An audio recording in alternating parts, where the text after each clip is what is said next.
朋友们，大家好啊！今天是2025年的4月9号，现在呢是晚上的11点啊，美股呢也刚结束。本来想明天上午到外面散步的时候录的，但这两天实在很忙啊，就也不确定有没有时间，所以呢就晚上和大家聊几句吧。因为这两天呢，有不少网友给我发邮件啊，就问我对这个股票的看法。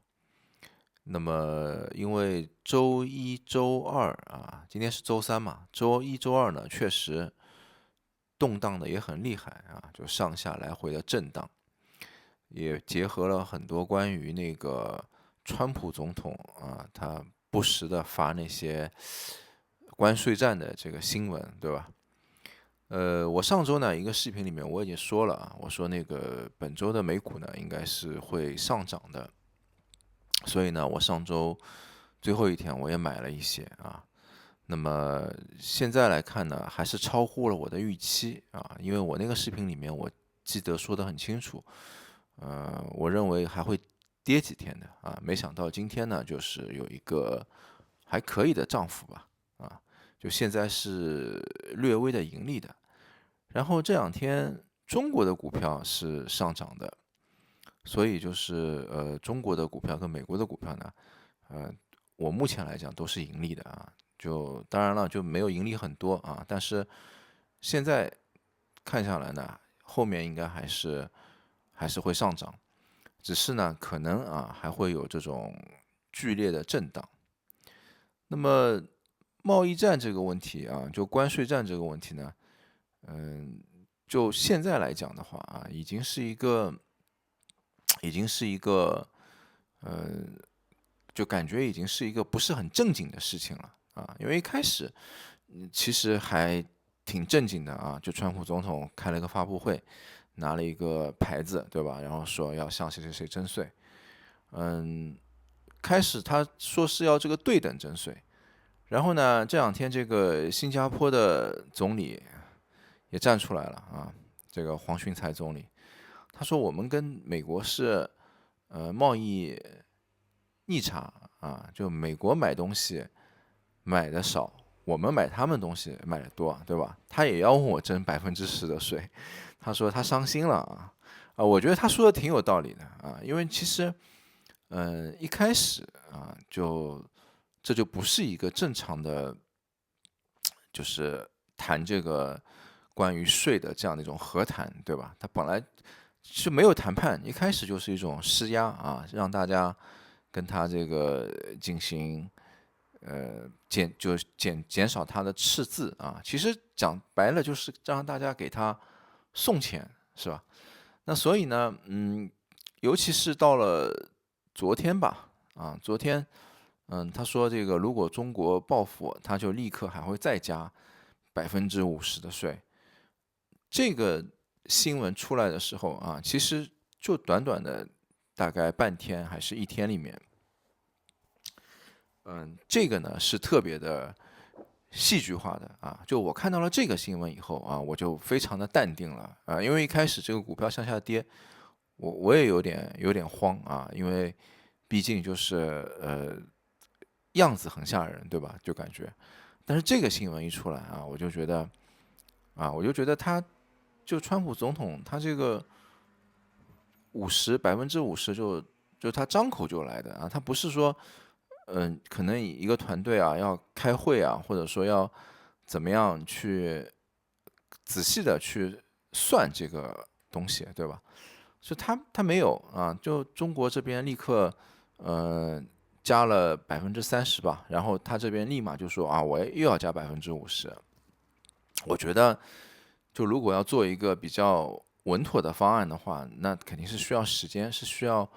计算的，那不可能就立刻啊就这样答复出来。那么现在呢，应该来说啊，他说他只维持跟中国的这个关税，其他的亚洲的那些要向后推迟90天啊。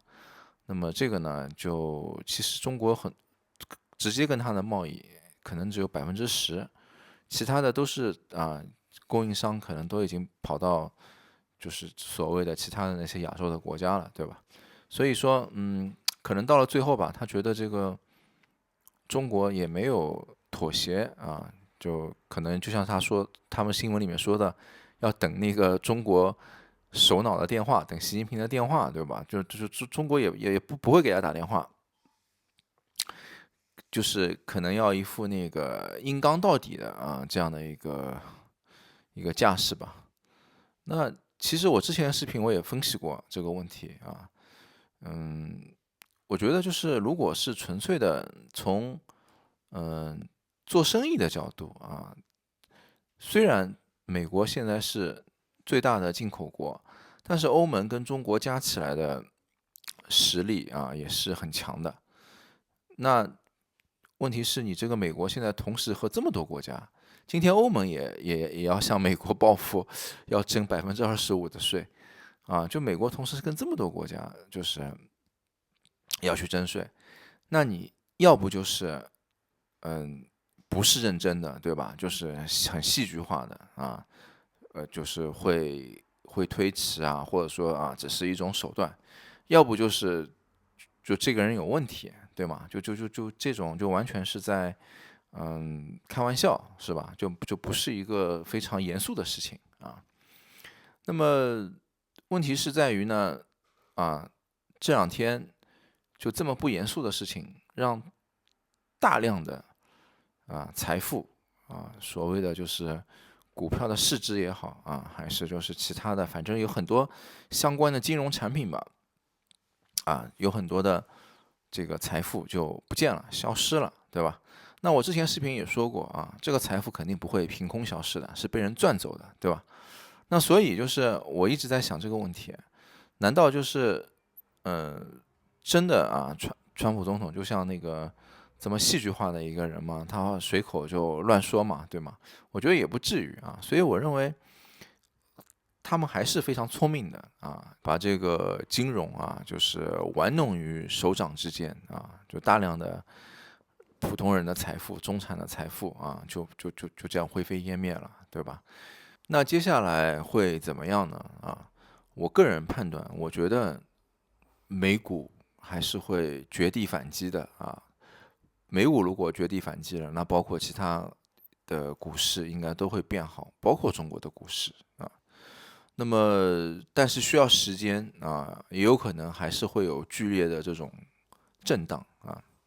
因为也不会就这么轻易的就拉上去。但是呢，我还是坚信它一定会超过川普总统上台的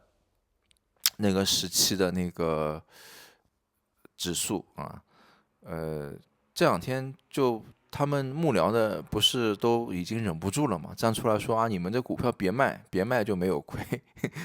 都已经说这种话了所以我想就是他们其实在不管是演戏还是真的去颁布这些东西，还是面对着很大的压力的，对吧？而且我认为呢，说不定他们也认为中国是不会妥协的他们也策划过这个问题。因为如果中国一妥协，那么这个金融的这个震荡就没有那么厉害了，对吧？但也有可能中国如果之前妥协了，那么他们有可能再开一个更高的价码反正就是要让这个金融震荡起来说实在的就川普总统第一任期的时候我挺喜欢这个人的因为我觉得政客都很无聊，对吧？那个川普总统有说有笑的，嘻嘻哈哈的然后就一副整天玩世不恭的样子我觉得这个人挺有意思的，跟其他的政治人物不一样但是这一次我对他真的有点大大的失望因为一开始他就开始对这个非法移民下手非法移民说白了，真的也算是就是冒着生命危险去美国做着最底层的生活过着最底层的生活，打工也是就赚一点生活费就我觉得不应该向这些人下手，对吧？正常情况都是有钱的人多缴点税嘛，对吧？这个我觉得是合理的然后而且对他们这个非法移民的这种方式也是很简单、很粗暴，应该来说，就已经，嗯、不像啊，就是之前的拜登时期，对吧？就是还有好像人权啊、脸面啊这些东西啊，就感觉啊，这个其实也很多人反对，对吧？很多人反对的啊，这个是一点。第二点呢，就是啊，他上台之前他说俄乌战争，一个电话搞定啊，这个一个电话现在也不止一个电话了，都已经挺久了，对吧？俄乌战争都没声音了啊，这个俄乌战争这个事情还是很重要的，毕竟每天在那边，还是在打仗嘛，对吗？还是有人在失去生命啊，这个事情也就没有下文了啊。所以现在又是这样摸不着头脑的啊，这种关税战，感觉这个关税战这个事情，最后也会有一点这种虎头蛇尾啊，就执行不下去啊。所以那个马斯克啊，我也不明白，这马斯克搞特斯拉搞得好好的啊，干嘛要去参与这个事啊？然后看了他最近一个采访，他在那个记者面前一直叹气啊，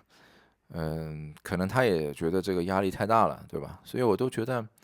莫名其妙的啊，就这一次感觉是不是就是他有点觉得飘起来了啊，觉得自己是真的是一个真命天子啊，是一个救世主的这个形象啊。还是聊回到美股吧，啊，聊聊股票吧。美股我之前也说了啊，我说这个像盈透证券啊、波音像这种英特尔还有一些能源的啊，就这种美国的让美国再次伟大的这种股票啊，一旦就是它这个拉盘要拉起来，应该是拉得起来的。我今天看了一下特斯拉呀，还有那个英伟达涨得也不错啊，就我前面又看了一眼。我觉得接下来还是会比较好的啊，当然震荡是免不了的啊。相反倒是黄金啊，黄金看起来有点难以琢磨啊。就这个位置现在又到了3100附近啊，就现货黄金。那这样的一个位置，向上向下都有可能啊，都说不准。反正投资吧啊，我觉得还是不要上杠杆啊，然后呢，要分开篮子啊，就是不要投资集中在一个东西上面，要分散你的风险，对吧？就你要最好能够多投一些地方的股票啊，比如说像新兴国家的或者像美股再投一点别的。那这样的话，基金股票对吧？这样的话分散投资这样的话就是风险就会小一点。反正我觉得在川普的时代最好真的不要去上杠杆这样风险特别的大。好吧，我现在也晚了，我现在也想不出什么东西就先和大家聊一聊。过两天吧，或者明天，再看看有什么可以聊的仔细思考一下的。谢谢大家。